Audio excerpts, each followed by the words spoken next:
ఫిబ్రవరి 28న లలితా మాతాజీ గారి ఆధ్వర్యంలో మీ చేతులతో శ్రీచక్రార్చన దత్త కళ్యాణం చేసుకునే అద్భుత అవకాశం సంప్రదించండి. నమస్తే, వెల్కమ్ టు సుమన్ టీవీ. నేను పద్మిని. ప్రస్తుతంతో పాటు ప్రముఖ ఆధ్యాత్మికవేత్త, వాస్తు జ్యోతిష పండితులు, లలిత ఉపాసకులు, వాస్తు జ్యోతిష శిక్షణ నిపుణులు బ్రహ్మశ్రీ నానాజీ పట్నాయక్ గారు మనతో పాటు ఉన్నారు. మాట్లాడదాం సార్. నమస్తే సార్. శ్రీమాత్రే నమః. సార్, సుమారు 4 ఏళ్ల నుంచి కూడా మీతో మీరు ప్రోగ్రామ్స్ ఇవ్వటం కానీ, ఎస్ డెఫినెట్లీ జర్నీ అనేది సాగుతుంది. సమయం ఇస్తున్నందుకు కృతజ్ఞతలు. సో అప్పులు అనే టాపిక్ మీతో మాట్లాడినప్పుడు ఖచ్చితంగా అమ్మవారికి సంబంధించిన అపర్ణాయ నమః అనే నామాన్ని కనుక మీరు పట్టుకుంటే ఎటువంటి పరిస్థితుల్లో దాని నుంచి బయటపడతారు అని అప్పటి నుంచి చెప్తూనే ఉన్నారు. దాన్ని ఖచ్చితంగా నమ్మారు. మీరు ఇచ్చినటువంటి మీ క్లయింట్స్ కి ఇస్తే మెరాకిల్స్ ని చూశారు కొన్ని వందల మంది. ఒక్కసారి ఎలాబరేటివ్ గా అపర్ణాయ నమఃకు ఉన్నటువంటి ఆ మహత్యం ఏమిటి అనేది ఈ వీడియోలో మనం మాట్లాడుకుందాం సార్. ఎలా అప్పులు తీరుతాయి ఈ నామంతో అనేది ఒక్కసారి. తప్పకుండా అండి. అంటే మనం దీన్ని సిస్టమేటిక్ గా ఒక పాయింట్ టు పాయింట్ మనం తెలుసుకుంటే, అసలు ఫస్ట్ అప్పుకు కారకుడు ఎవరు? అప్పుకి కారకుడు ఎవరు సార్? బుధుడు అండి. బుధగ్రహం. అందరూ కుజుడు అనుకుంటారు. బుధుడు. ఎందుకంటే అప్పు అనేది ఏ స్థానంలో ఉంటుంది? 6th house. మేషం నుంచి న్యాచురల్ 6th హౌస్ ఎవరు? కన్యా రాశి. బుధుడే. ఇంకోటి ఏంటంటే, ఎందుకు బుధుడే అవ్వాలి? ఇక్కడ మనకి డౌట్ వస్తుంది, ఏం బుధుడిని ఎందుకు తీసుకోవాలి మనము అంటే, అప్పు ఎందుకు జరుగుతుంది చెప్పండి. మనకి సర్క్యులేషన్ అంటే మనం మనీ సరిగ్గా మనం సర్క్యులేట్ చేయలేకనేప్పుడు మనకొచ్చే ధనాన్ని మనం ఎప్పుడైతే దాని యొక్క ఇది సరిగ్గా వినియోగించలేనప్పుడు, లేదా క్యాలిక్యులేటివ్ సరిగ్గా చేయలేనప్పుడు, క్యాలిక్యులేషన్స్ కారకుడు బుధుడు. ఒక లెక్క కట్టడం, అంచనా వేయడం. ఇప్పుడు నాకు ఒక 50,000 శాలరీ వస్తుంది అనుకోండి. ఈ 50,000లో నేను ఎంత సేవ్ చేయాలి, నాకు రెంట్ ఎంత వస్తుంది, నేను ఎంత ఎంజాయ్ చేయాలి, విచ్చలవిడిగా నేను క్రెడిట్ కార్డ్స్ వాడేసి తర్వాత అయ్యయ్యో ఏంటి నాకు ఇంత అయిపోయిందని మళ్ళీ ఇంకొక అప్పు తిని ఇంకొక అప్పు చేసి, ఇప్పుడు కొన్ని బాధ్యతలు ఉన్నాయి, అప్పు చేశారు, దట్ ఈస్ డిఫరెంట్ థింగ్. ఆడపిల్లలు ఉన్నారు, పెళ్లి చేయాలి, లేదా చదువుల కోసం అనుకోకుండా హెల్త్ ఇష్యూ వచ్చింది, hospitalisation, that is different case. కానీ 90% ఆఫ్ పీపుల్కి ఏమవుతుందంటే, ఇవాళ రేపు మనకు ఒక 30-40 ఇయర్స్ ఆఫ్ స్పామ్లో చూసుకుంటే అప్పులు ఇచ్చే వాళ్ళ సంఖ్య పెరిగింది. బ్యాంక్స్ అన్ని ఫోన్ చేసి మరీ మనకి ఇస్తాయి, క్రెడిట్ కార్డ్స్ మీద క్రెడిట్ కార్డ్స్ ఇచ్చేస్తాయి. నేను పొద్దున్న చూశాను, ఒక అతను అయితే 1036 క్రెడిట్ కార్డ్స్ వాడుతున్నాడు. ఒక్క కార్డు కూడా ఇప్పటిదాకా అప్పు బ్యాలెన్స్ లేకుండా కట్టుతూ వెళ్ళాడట. బ్యాలెన్స్ లేకుండా అంటే ఒక్క కార్డుకు కూడా బాబు నువ్వు డ్యూ డేట్కి ముందే కట్టేస్తాడు. ఎలా అంత సర్క్యులేట్ చేశాడు. మీకు వీడియో చూపిస్తాను నేను. మీకు 1000 క్రెడిట్ కార్డ్ అన్ని బ్యాంకులు 1030 అంటే ఆయన అన్ని తీసుకున్నాడు. క్రేజీ. మీకు పంపిస్తాను. అసలు పేర్లన్నా గుర్తుంటాయా? అన్ని సిస్టమేటిక్ చేసి ఉంటాడు ఆయన. ఎలా సార్ అట్లా చేశాడు. ఇంకా మీకు పంపిస్తాను నేను, మీకు చూపిస్తాను, మీకు షో అయిపోయి చూపిస్తాను నేను, మీకు షాక్ అవుతాం. అంటే ఏంటంటే, క్రెడిట్ కార్డ్ని వాడి చాలా జాగ్రత్తగా మేనేజ్ చేసి, బుధుడు ఈజ్ మేనేజింగ్ కారకుడు.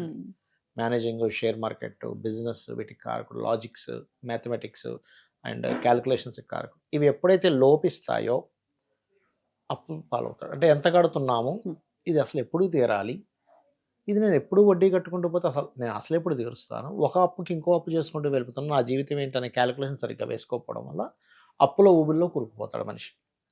ఈ బుధుడు న్యాచురల్ 6th లార్డ్. బుధుడుకి గ్రీన్ కలర్ చెప్తాం, బుధుడికి ఆకులు కారణంగా చెప్తూ ఉంటాం. నేను అందుకే ఈ బేస్ మీదే లలితా సహస్రనామాల్లో అపర్ణ అనే నామం ఒకటి ఉంటుంది. ఓం అపర్ణాయే నమః చేసుకోండి. ఎందుకు అంటే, పర్ణములు విడిచిపెట్టినటువంటిది. అంటే శివుని కోసం తపస్సు చేస్తూ ఎండిన ఆకు కూడా ఆవిడ తినలేదట. అలాగే అప్పులు తీర్చే తల్లి అని అర్థం. దీని మీద మనకి ఒక వృత్తాంతం కూడా ఉందండి. అదేంటంటే, ఒక సద్బ్రాహ్మణుడు ఒక ఊర్లో చక్కగా ఆయన ధార్మికంగా ఆయన పని ఆయన చేసుకునేవాడు. కాకపోతే ఆయన అప్పు చేయలేదు, కానీ వాళ్ళ తండ్రులు తాతలు చేసిన అప్పులు ఈయన మీద పడ్డాయి. ఇప్పుడంటే నాకు సంబంధం లేదని వెళ్ళిపోతున్నారు, ఒకప్పుడు అలా ఉండేవారు. కట్టేవారు, తీర్చేవారు. పాపం ఆయనకున్న దాంట్లో అప్పుడప్పుడు కొంత తీర్చేవాడు.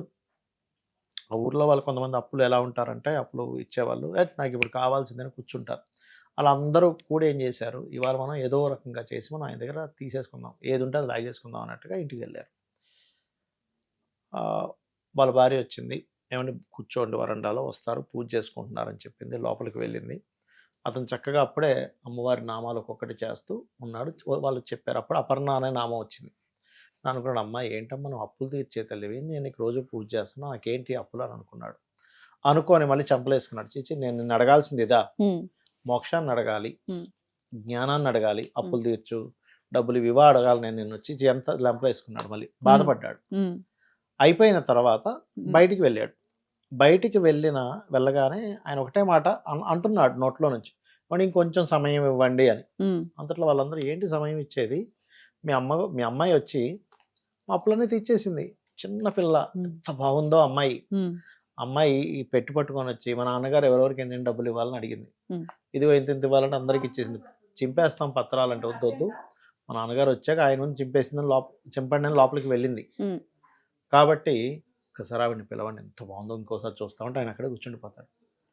నాకు పిల్లలే లేరయ్యా, అసలు మీరు ఎంత అదృష్టవంతులు, అమ్మవారు వచ్చి మీకు కనబడింది. అంటే ఏంటంటే మరి ఈ కాలంలో కూడా నేను రోజు అపర్ణాయ నమః అనే మంత్రం చేస్తే అమ్మవారు వస్తుందా? ఇది యథార్థంగా జరిగిన సంఘటన. యథార్థంగా జరిగిన సంఘటన. ఆయన అనుష్ఠాన బలం అటువంటిది. సామాన్యులు మరి మేము పిలిస్తే పలుకుతుందా? అయ్యో, భగవంతుడు అంటే పరమాత్మకి అందరూ ఒకటే కదండి, అమ్మవారికి అందరూ ఒకటేగా. ఇప్పుడు నలుగురు పిల్లలు ఉన్నారు, తల్లి ఒకరు పిలిస్తే పలకడం, ఇంకోరు పిలిస్తే పలకపోవడం ఉండదుగా. ఏదో కోపం వస్తే, ఇప్పుడు మనం ఏదో తప్పని చేసాం, చెప్పింది చేయలేదు, కోపం వస్తే కొంచెంసేపు గట్టిగా ఉంటుందేమో, కానీ తర్వాత మళ్ళీ పలుకుతుందిగా, తల్లిగా. అలా కాబట్టి ఖచ్చితంగా పలుకుతుంది. అనుష్ఠానం చేసే వాళ్ళకి కనబడుతుందండి. చాలా మందికి ఏంటంటే నమ్మకం లేక, అసలు భగవంతుడు ఉన్నాడో లేడో అనే నమ్మకం లేక మనం చేయం. కానీ మనం గనక కూర్చొని సాధన గనక చేస్తే, మన సనాతన ధర్మం అంటే సాధనా మార్గాలే అన్ని. సాధన గనక చేస్తే 100% ఆ యొక్క మూల పరమాత్మ మీరు ఏ రూపంలో అయితే కొలిచారో ఆ రూపం ఖచ్చితంగా మీ కళ్ళ ముందు కనబడి తీరుతుంది. అద్భుతం సార్. అయితే మరి ఈ అపర్ణాయ నమః ఇట్లా అమ్మవారే వచ్చి తీర్చాలనేది చాలా చాలా పెద్ద అత్యాశ అవుతుందేమో. కాదు, నా మామూలుగా సామాన్యంగా అడిగితే మాకు దారులు ఏర్పడాలి, ఈ ఊబిలో ఉండిపోయాం, మాకు బయటికి రావడానికి ఒక ఆసరా కావాలి, ఈ అప్పుల బాధల నుంచి బయటపడాలి, ఎలా పట్టుకోమంటారు సార్ మంత్రం? చెప్తాను. అయితే దానికంటే ముందు అమ్మవారే వచ్చి తీర్చడం అనే దాని మీద నాకు ఒక సంఘటన గుర్తుకొచ్చి చెప్తా. చిన్నది. భాస్కర్ రాయలు వారని లలితా సహస్రనామాలకి భాష్యం రాశాడు. ఆయనకు కూడా ఇలాగే అమ్మవారు వస్తుంది ప్రత్యక్షమై, నా దాని మీద భాష్యం రాయంటే, అమ్మ నేను అప్పుల్లో ఉన్నాను, అప్పులు రుణగ్రస్తుడు ఏవి రాయకూడదు అంటే మరి తలంపంతా అటే ఉంటుంది, అయ్యో ఈ అప్పులు ఎలా తీర్చాలని అన్నప్పుడు నెక్స్ట్ డే ఇగో నీ అప్పులన్నీ తీర్చేసాను ఇప్పుడు రాయి ఉంటుంది. అంటే ఇక్కడ మనం అర్థం చేసుకోవాల్సింది ఏంటంటే, దైవ కార్యం కోసం మనం ఉన్నట్లయితే అమ్మవారి చూసుకుంటుంది.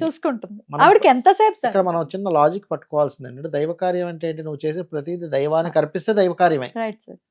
నువ్వు చేసే ప్రతిదీ నేను భగవంతుడికి అర్పిస్తున్నావు అనుకోండి, అది దైవ కార్యమే. స్వామికి అర్పిస్తున్నాం, ఓ పని చేస్తున్నాం స్వామికి అర్పిస్తున్నాం, ఓ ప్రయత్నం చేస్తున్నాం స్వామికి అర్పిస్తున్నాం. అప్పుడు ఏమవుతుందంటే, ఇప్పుడు ఇవాళ రేపు మనిషి డిప్రెస్ అయిపోతుంటాడు, ఆ పని అవ్వలేదని, ఫస్ట్ దాని నుంచి బయటకు వచ్చేస్తాడు.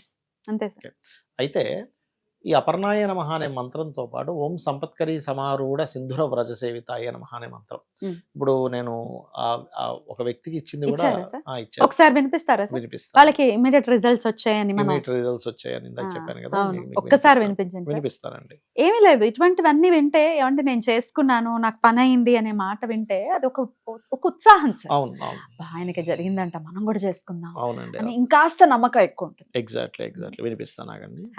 నమస్తే గురుజీ. ఏం లేదు, మీరు నాకు చెప్పిన కొన్ని కీ పాయింట్ రెమెడీస్ ని నేను ఫాలో అయ్యాను గురుజీ. ఆ కీ పాయింట్స్ ఫాలో అవడం వల్ల నాకున్న కొన్ని రుణ బాధలు, దాదాపు 5-6 మందితో అప్పు చేసింటి, ఇప్పుడు అప్పు తీర్చగలిగాను. అంటే ఏంటంటే జస్ట్ 3 months అవుతుందండి, 2-3 months అవుతుంది పరిచయం, ఒక యోగా దీంట్లో పరిచయం.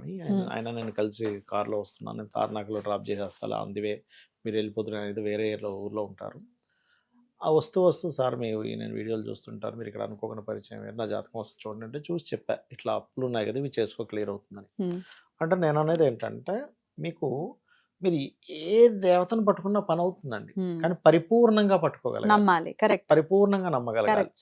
ఇప్పుడు మీరు ఉన్నారు, మీకు 4 ఫ్రెండ్స్ ఉన్నారు, మీ 4 ఫ్రెండ్స్లో మీ 4 కాకుండా ఇంకో ఫ్రెండ్ ఎవరో ఉన్నారు మీకు.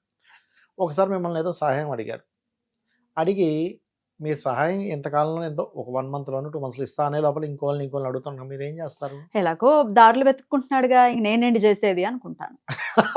అంతే కదా! వేరే దగ్గర ట్రై చేస్తున్నాడుగా, నన్నేం నమ్ముకోలేదుగా. అది కాకుండా మీతో అది మనుషులో మనకు తెలుస్తుంది. దేవతకి అన్నీ తెలుసు. ఇక్కడే ఉన్నారుగా. అన్నీ తెలుసు. నువ్వెంత నమ్ముతున్నావు, నువ్వు నిజంగానే భక్తిగా చేస్తున్నావా, కేవలం ఈ సమస్య తీరిపోగానే మళ్ళీ పక్కన పెట్టేస్తావా, అసలు ఏమిటనేది తెలుసు. అయినప్పటికీ కూడా దేవత లక్షణం ఏమిటంటే, మనం ఇలా చేతులు పెట్టి నమస్కారం చేసామనుకోండి, ఈ రుణం కూడా దేవత ఉంచుకోదు. ఇలా నమస్కారం చేస్తే ఈ రుణం కూడా దేవత ఉంచుకోదు, గుర్తుపెట్టుకోండి. వెంటనే దేవత రుణం ఉంచుకోదు ఎప్పుడు కూడా. ఇక్కడ మనం అర్థం చేసుకోవాల్సింది ఏంటంటే, ఇప్పుడు మంచివాడు ఉన్నాడు అనుకోండి, ఆయన మనం ఏదైనా చేస్తా, అయ్యో ఆయన ఆ పని చేశాడండి అని వెంటనే మనకి ఏదో ఒక మంచి చేయాలని చూస్తాడు. మరి దేవత ఎందుకు ఉంచుకుంటుంది? సింపుల్ థింగ్ కదా. కాబట్టి మీరు చేసే నామస్మరణ, నామం చేసాం, జపం చేసామంటే దేవత ఆ రుణం ఉంచుకోదు, మనకు ఖచ్చితంగా దాని ఫలితం ఇస్తుంది. కానీ సమ్ టైమ్స్ ఏమవుతుంది అంటే, ఎందుకు 99 మందికి పని అయ్యే ఒక వ్యక్తికి ఎందుకు పని అవ్వదు అంటే, పూర్తి నమ్మకంతో చేయకపోవడము, లేకపోతే ఒక అరగంట మంత్రం చదివితే ఒక గంట అరగంట మంత్రం, ఇప్పుడు అపర్ణాయన మంత్రం 45 నిమిషాలు చదవాలి రోజు, ప్రతిరోజు. ప్లస్ దాంతోపాటు ఓం సంపత్కరీ సమారూఢ సింధుర వ్రజ సేవితాయ నమః ప్రతిరోజు చదవాలి. ఈ 45 నిమిషాలు 40 చదవాలి. అప్పుడు ఖచ్చితంగా క్లియర్ అవుతుంది. అయితే ఇక్కడ ఏం జరుగుతుందంటే, మనిషికి ఉన్న టెన్షన్స్ వల్ల కాన్సన్ట్రేషన్ చేయలేడు. ఇప్పుడు 90 minutes స్పెండ్ చేయడం అని అంటే it's not a small thing. కానీ చేయగలిగితే పని అవుతుంది. ఎట్లా సార్, దానికి ఏమైనా సమయం ఉంటుందా సార్? ఉదయం పూట చేయొచ్చు, లేదా రాత్రి పూట చేయొచ్చు. అంటే 2 విధాలుగా మార్చుకోవచ్చా సార్? పొద్దున్న 45 minutes, రాత్రి చేసుకోవచ్చు, తప్పేం కాదు, చేయొచ్చు. అలాగే మీరు జర్నీలో ఉన్నారు, కాళ్ళకి చెప్పుల్లో కూర్చొని అలా మంత్రం మనసులో చేసుకోవచ్చు. దిక్కుమాలిన రీల్స్ చూడడం పక్కన పడేసి, అంతే కదా. ఇప్పుడు నేను ఆఫీస్ లో ఉన్నాను, ఓ 10 నిమిషాలు గ్యాప్ ఉంది, చేసేసుకోవచ్చు, ఖచ్చితంగా క్లియర్ అవుతుంది. అయితే ఇక్కడ ఏంటంటే, చాలా మంది చేసే మిస్టేక్, ఒక అరగంట గంట మంత్రం చదివితే మిగతా 23 గంటలు ఇది అవుతుందా, అసలు నా పరిస్థితి ఏంటో, అది కూడా మంత్రంలా పనిచేస్తుందని చెప్తానని. ఎప్పుడూ కూడా నెగటివ్ థాట్స్ తిప్పకండి. మీ నెగటివ్ థాట్స్ తిప్పినా, నెగటివ్ థాట్స్ తిప్పకపోయినా ఈ రోజు ఇలాగే వెళ్ళిపోతుంది. అంత మాత్రం చేత మీరు నెగటివ్ థాట్స్ తిప్పుకొని, ఇంకోటి మీద ఏదో ద్వేషం పెంచుకొని, ఇంకోటి మీద ఏదో ఇది పెంచుకొని, ఆ రకంగా నువ్వు ఆలోచించడం వల్ల నువ్వేం సాధిస్తున్నావు? ఖచ్చితంగా వేస్ట్ అవుతుంది కదా, ఎఫర్ట్స్ వేస్ట్ అవుతాయి. ఎప్పుడు స్టార్ట్ చేయమంటారు సార్ ఈ మంత్రాన్ని? ఈ మంత్రము ఈ రోజే స్టార్ట్ చేయొచ్చండి. ఇప్పుడే అంటే వెంటనే మీకు ఇప్పుడు శాస్త్రం ఏం చెప్తుందంటే, ముహూర్తం అనేటువంటిది నీకు ఉత్సాహంగా ఎప్పుడు అనిపించిందో అప్పుడు స్టార్ట్ చేయమని చెప్తాను. అలా కాదు, కొంతమందికి సెంటిమెంట్స్ ఉంటాయి, నాకు సోమవారం చాలా ఇష్టం, శుక్రవారం చాలా ఇష్టం, బుధవారం చాలా ఇష్టం, అలా కూడా స్టార్ట్ చేసుకోవచ్చు. కొంతమంది లక్కీ నెంబర్స్ ఉంటాయి, చేసుకోవచ్చు. కాకపోతే ఎప్పుడైనా మనకి ఒక మంత్రం బాగా పనిచేస్తుందని ఎప్పుడు అర్థమవుతుందంటే, ఆ మంత్రం ప్రారంభించగానే కొన్ని ఆటంకాలు కూడా జరుగుతుంటాయి మీకు. అప్పుడు చేయమనే అర్థమా సార్? ఇప్పుడు ఏదైనా దైవ కార్యం చేసేటప్పుడు మీకు ఆటంకం జరుగుతుందంటే, అది చేయడం వల్ల నీకు ఒక మంచి ఫలితం రానుందని నీ కర్మ అడ్డుపడుతుంది అని అర్థం చేసుకోవాలి. నీ కర్మ అడ్డుపడుతూ ఉంటుంది. నువ్వు తప్పించుకుంటే అట్లా నువ్వు పట్టుకు చేయనివ్వదు. బాబు దీన్ని ఏదైనా మనం చేసేటప్పుడు ఆటంకాలు కలిగితే మనం అప్పుడు ఆలోచించాలి, ఇదేదో నెగటివ్ సెన్స్ ఏమైనా ప్రకృతి చెప్తుందని. అక్కడేమో ప్రకృతి చెప్తుంది, ఇక్కడేమో కర్మ ఆపుతుంది.